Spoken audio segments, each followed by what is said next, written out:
I'll never forget that Saturday morning when everything began to unravel. One moment we were peacefully asleep, and the next, my wife Kathy was all over me, completely unexpected and unusually assertive. In the 20 years we'd been married, she had never been this aggressive in bed. For the next 20 minutes, it wasn't love we made. It was raw, primal, and intense. When we finished, both of us were drenched in sweat, blissfully exhausted, completely satisfied. And I suppose that's exactly what she was aiming for, because it was in that vulnerable, post-coital bliss that she dropped her bombshell. Ben, darling, how much do you love me? Now, on any regular day, that question would have made me pause and wonder what was coming next. But in that moment, I was too mellow to dig deep into its meaning.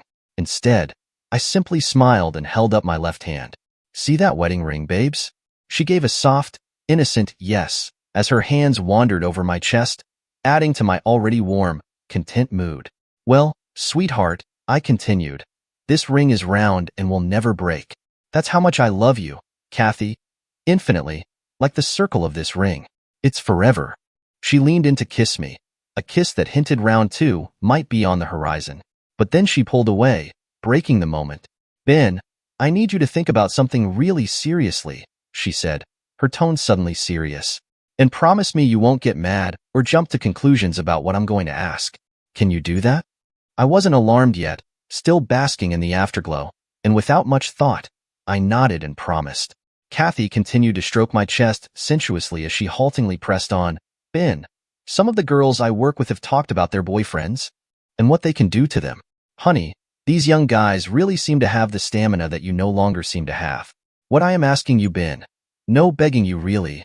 She stopped as if to gather strength, and then just let it spill out. If you really love me as you say, will you allow me to experience an unbridled sexual encounter with another man, just once? I felt myself tense up as the anger began to rise in me, and I terminated this stupid question with all the dignity it deserved, a simple, forceful, no. With that declaration, I abruptly got out of bed to do my yard work. Kathy was nothing if not resourceful, and over the next few days tried various ways to bring up the topic again, even offering me the same option of a night with a younger woman. Each time I simply told her that it was never going to happen and to let it go. A few weeks passed, and I thought that her fixation with her desire for another lover had ended when she got hit with another problem. Kathy's company downsized, and she was let go. Kathy looked for work, but being a 45-year-old secretary in this economy did not yield too many openings. As the weeks passed, I saw my wife falling deeper into depression. When she wasn't actually out looking for work, she was on our computer doing God only knows what. Then the day came when she hit me with her craziness again. I had just come home from work when I encountered her waiting at the door in nothing but a garter belt, stockings, and heels holding a martini. I know I should have been suspicious as this was so contrary to my wife's normal behavior over the last 20 years, but any logical thought processes I would normally utilize disappeared when I saw her nude. At that point, I simply went with the flow. An hour later, I was exhausted and completely drained. Kathy was like an insatiable beast, and for the first time since she was laid off, I began to think that her being without a job was not without an upside. That is, until she spoiled the moment and laid it on me again. After experiencing what was undoubtedly the greatest sex in our marriage, she headed into the bathroom to clean herself off, and when she returned, I could see something bad was coming as it was written on her face when she climbed back into our bed to cuddle by my side.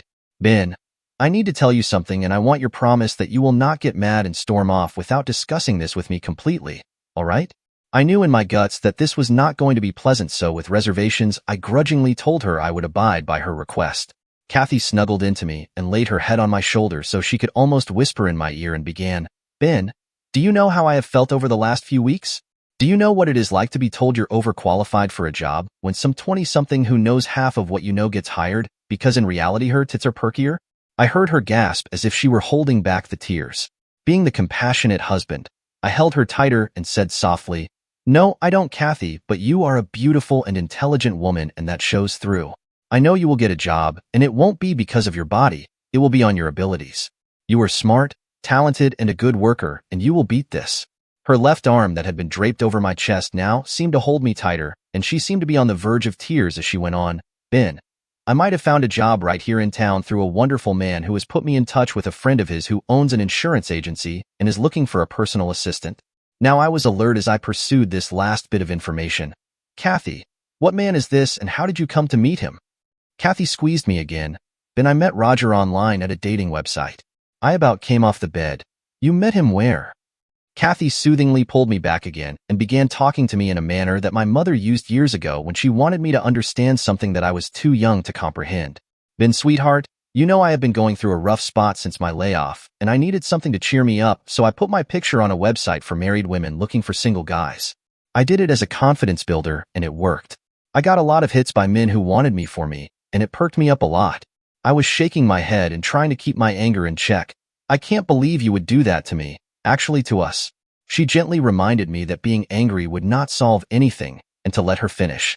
In the end, I was pacified into hearing her out. Then, through the site, I met a man named Roger, and we have been emailing each other.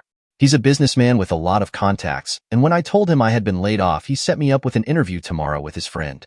She paused for a moment to gather her thoughts. When she stopped talking, I interjected, "Okay, Kathy, let me recap this scenario and see where it is going to go. First, you have a job interview that you got from posting your picture on a dating site. Second, a meat-chasing a-hole sets you up with a job interview thinking that now that he has done something for you, there is something you can do for him in return.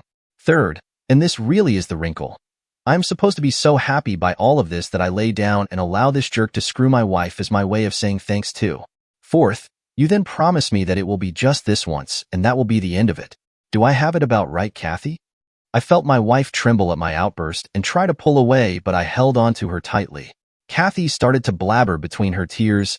"No, it is not like that at all. Roger is a gentleman, and he never mentioned to my prospective boss where we met. I love you, Ben, but I want to have sex with Roger. I need to feel that I am wanted by someone other than my husband. Can't you see that?" I really couldn't see her point, but nonetheless I tried to calm her down. With flagging hope that I might be able to assuage her longings and restore her reasoning in this matter, I began to stroke her back with my left hand and whisper soothing platitudes like it will be all right and we will get through this. I thought she was calming down when she suddenly spoke out again in a more forceful manner. "You said you loved me. Well, I love you too, but this has nothing to do with any of that." Her voice notched down in timbre as she forcefully continued.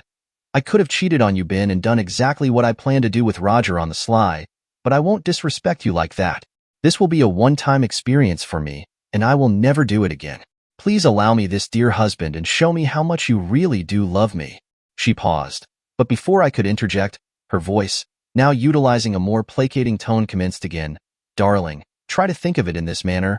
Do you remember last summer when you lent our neighbor your mower when his broke?" I mumbled that I did. "Well, when you got it back, it was just fine. You didn't like the mower less or find that it didn't cut the same after another man had used it. This is just like that, Ben. I will be back after this is over, and you will never know the difference except that I will show you in a much more physical way how much I truly love you too." Listening to her warped logic had really given me an insight into how bad my wife desired to do this, and it angered me on a level that almost frightened me. I knew then that she would see this Roger fellow with or without my approval, so with my anger barely held in check, I just flat out stated, "I see that no matter what I say, you're going to do what you want to do. Consequences be damned.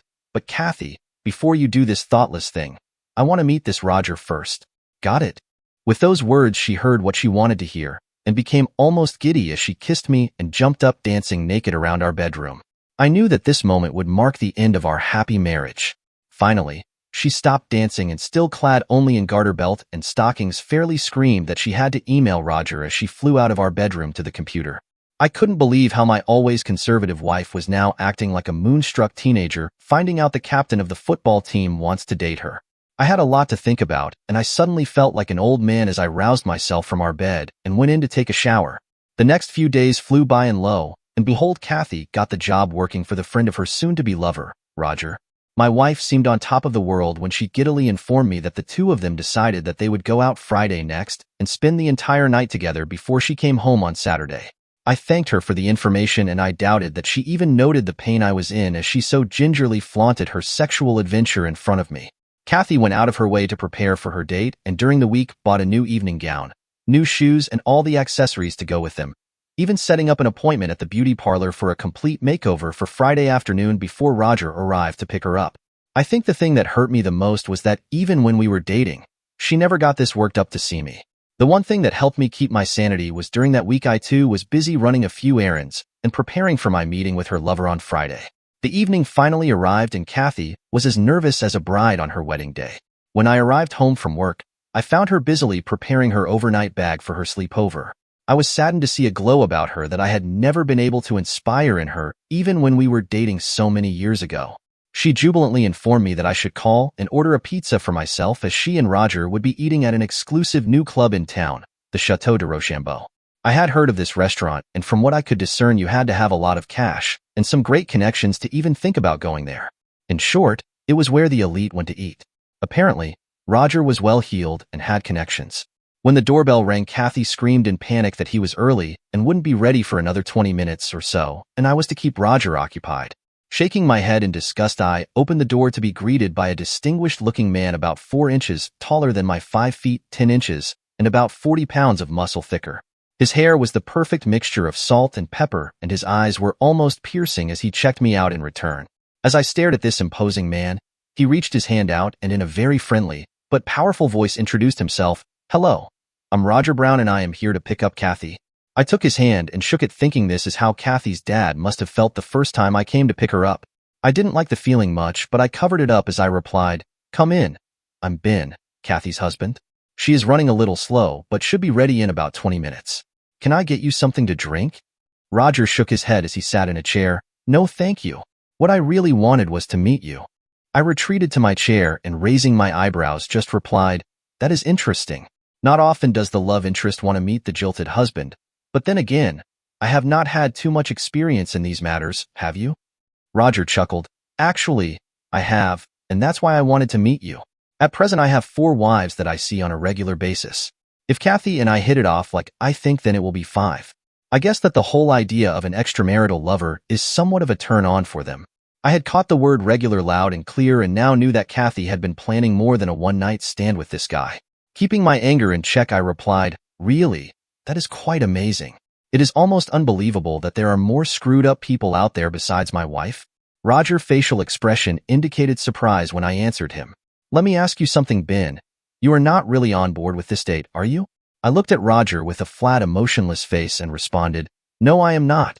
However, it doesn't really matter anymore at this point, does it? So, tell me, what are the 4 husbands of the wives you're boning like?" Roger flashed me a disarming smile. "Well, first off, I'm not boning them. I like to think that we make love. However, Ben, as you said, some guys are really screwed up. One of the husbands likes his wife to describe to him the smallest details of our dates with emphasis on the lovemaking, which seems to satisfy him. Another likes to just clean his wife out as soon as she comes home. That's why she can never stay overnight with me, as she wants to have fresh leavings for him." Roger stopped for a second to see how I was taking his accounts, but seeing me sitting impassively, he continued on. "The 3rd husband just wants to wait on me and begs me to take his wife every time I go over there. That dude really has serious problems and even creeps me out, but his wife really loves him and so she caters to his whims. The last guy is the one I really feel for. He has a bad ticker and can't have sex anymore, so he allows me to take care of his wife for him. Sometimes I can almost feel the pain he is experiencing as I take his wife out." Roger stopped and looked at me straight in the eyes. "I sense that you are not like any of those husbands, are you, Ben?" For the first time I smiled. "Well, outside of the pain the guy with the bad heart feels when his wife goes out with you, I can't really relate to any of them. No, I am not like any of them. So let me ask you another question. Why do you pursue married women?" Roger was quick to respond. "Actually, Ben, that is an easy question to answer.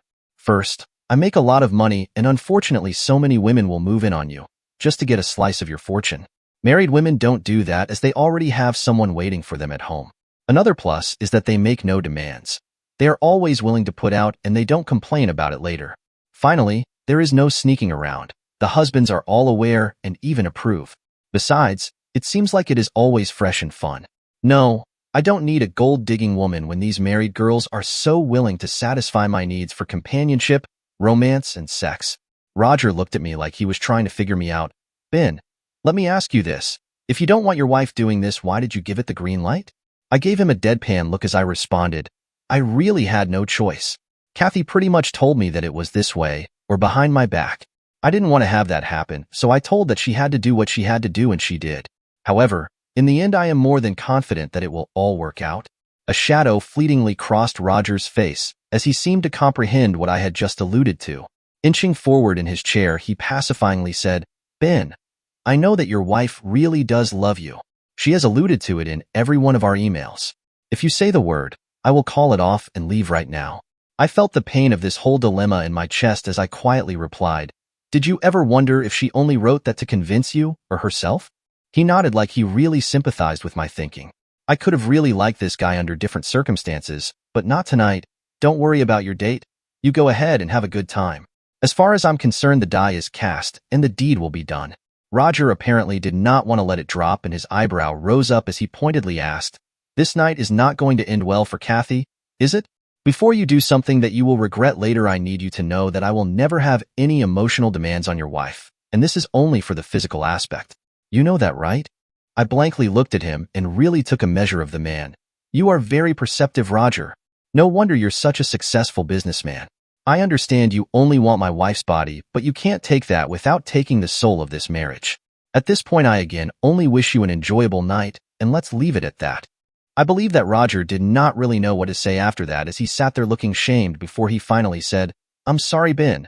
This is never what I intended. About that time, my wife came waltzing into the room looking like $1 million. Her face and attitude was radiant, and her ensemble would send fire into any man's libido. Without hesitation, she went over to Roger, who had stood when she came into the room, and placing her arms around his neck, kissed him long and deep. I felt an anguish and remorse as it occurred to me what a fool I had been for not insisting that Kathy see a therapist when this all started. But it was too late now. When she pulled away from Roger, I could see he was aroused by her sexiness and the intensity of her kiss. Looking at me with a pang of guilt, he quietly said to Kathy, Baby, why don't you go and kiss your husband goodbye like it's the last kiss he will ever get from you?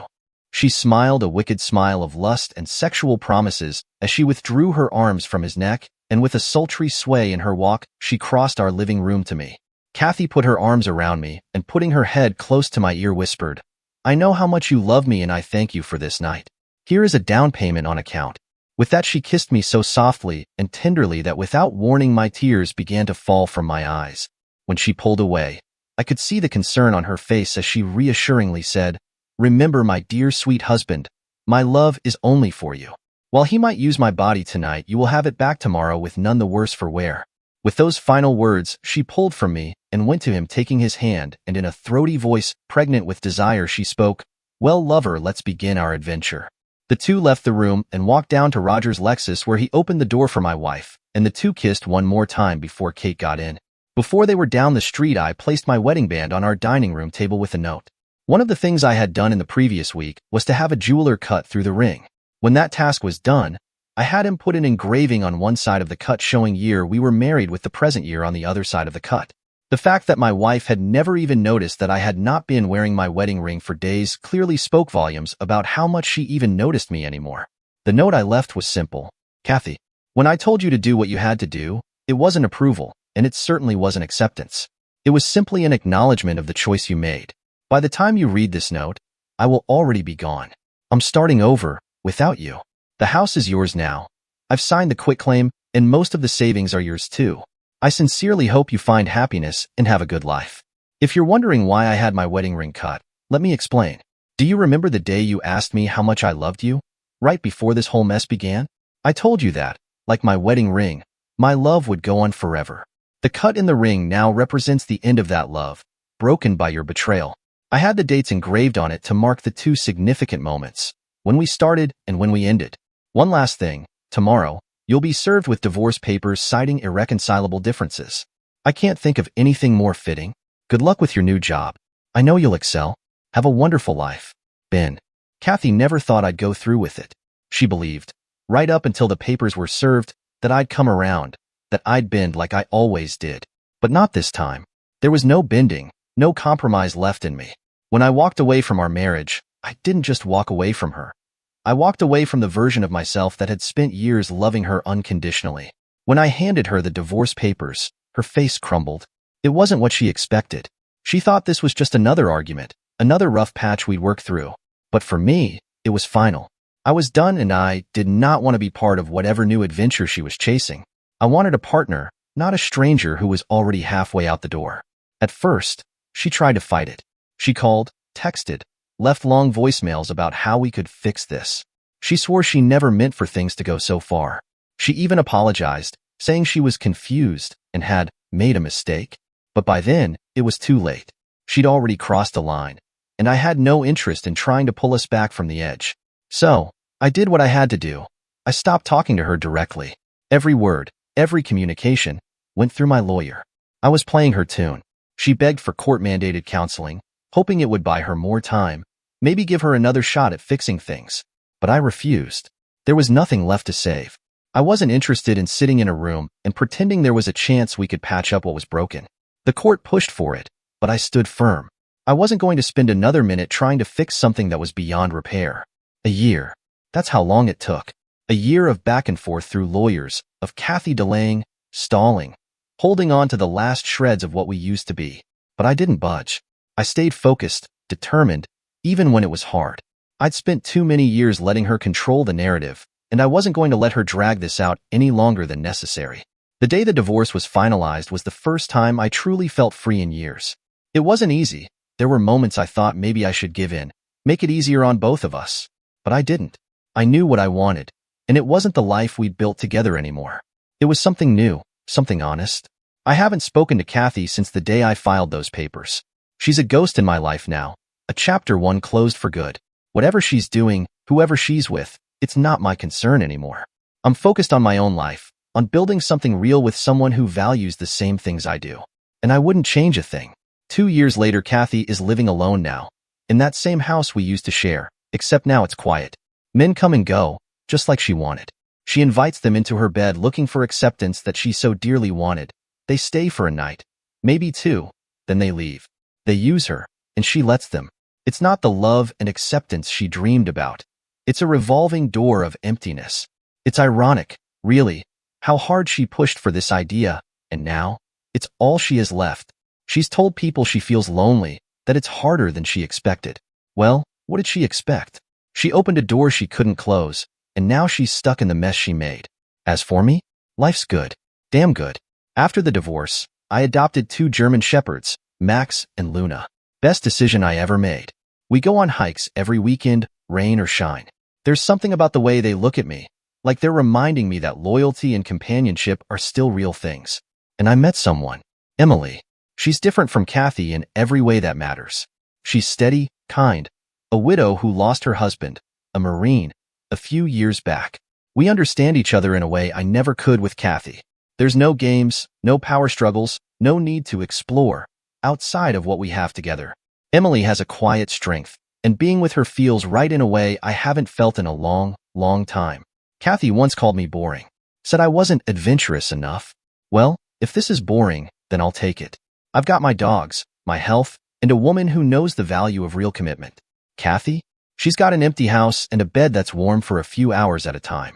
Maybe that's the life she wanted, but as I look at Emily beside me, petting Max, I know I'm exactly where I'm supposed to be.